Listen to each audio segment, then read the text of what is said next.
Sir ನಮಸ್ತೆ. ಇದು 3 ಎಕರೆ ಇರೋ ಜಾಗ. ಇದಕ್ಕೆ 3 ಸೈಡ್ ರೋಡ್ ಇದೆ. ನೀವು ಯಾವ ಕಡೆಯಿಂದ ಬೇಕಾದ್ರೂ ಬರ್ಬೋದು. ನೋಡಿ, ಈ ಕಡೆಯಿಂದನೂ ಬರ್ಬೋದು, ನೋಡಿ ಈ ಕಡೆಯಿಂದನೂ ಬರ್ಬೋದು, ಈ ಕಡೆಯಿಂದನೂ ಬರ್ಬೋದು. ಇದು ಈ ಜಾಗ ಬಂದು 3 ಎಕರೆ ಜಾಗ. 3 ಎಕರೆಯಲ್ಲಿ 2 ಎಕರೆ ಕೊಡ್ತಾರೆ. 3 ಎಕರೆ 2 ಎಕರೆ ಕೊಡ್ತಾರೆ. ಪ್ಲಾಟ್ ಮಾತ್ರ ಒಳ್ಳೆ ಚೆನ್ನಾಗಿದೆ, ಕೆಂಪು ಮಣ್ಣು ಫೈನಾಗಿದೆ. ವಿಲೇಜಿಗೂ ಹತ್ರವಾಗಿದೆ ಮತ್ತು ನಗರ ಟೌನ್ಗೂ ಹತ್ರ ಆಗಿದೆ. ಒಂದು 16 ಕಿಲೋಮೀಟ್ರ್ 17 ಕಿಲೋಮೀಟ್ರ್ ಆಗುತ್ತೆ ಚಾಮರಾಜನಗರ. ಇವರು ರೈಟ್ ಬಂದು 18 ಲಕ್ಷ ಹೇಳ್ತಾಯಿದ್ದಾರೆ. 18 ಲಕ್ಷ ಹೇಳ್ತಾಯಿದ್ದಾರೆ. ಒಂಚೂರು ನೆಗೋಸಬಲ್ ಆಗುತ್ತೆ ಕುಂತ್ಕೊಂಡ್ರೆ, ಜಾಸ್ತಿ ಏನಾಗಲ್ಲ, ಒಂದು ಸ್ವಲ್ಪ ಅಷ್ಟೇ. ಜಾಗ ಮಾತ್ರ ಫಸ್ಟ್ ಕ್ಲಾಸ್ ಇದೆ. ನೋಡಿ ಜಮೀನು ತೋರಿಸ್ತೀನಿ.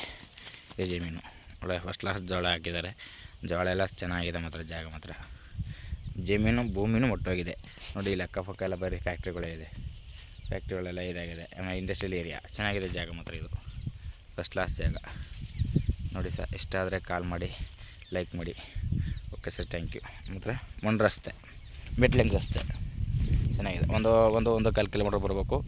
ಈ ಒಂದು ಕಡೆಯಿಂದ ಬಂದರೆ 2 ಕಿಲೋಮೀಟ್ರ್ ಅಂತ ಬಂದರೆ, ಒಂದು ಕಡೆಯಿಂದ ಬಂದರೆ 1 ಕಿಲೋಮೀಟ್ರ್ ಇರುತ್ತೆ, ಒಂದು ಕಡೆಯಿಂದ ಬಂದರೆ 1 ಕಿಲೋಮೀಟ್ರ್ ಆಗುತ್ತೆ. 3 ರಸ್ತೆ ಇದೆ, ಚೆನ್ನಾಗಿದೆ ಜಾಗ ಮಾತ್ರ. ನೋಡಿ ಹಿಂಗೆ ಇದೆ ರಸ್ತೆಯಲ್ಲಿ. ನೋಡಿ ಸರ್, ಇಷ್ಟ ಆದರೆ ಕಾಲ್ ಮಾಡಿ, ಲೈಕ್ ಮಾಡಿ. Okay sir, thank you.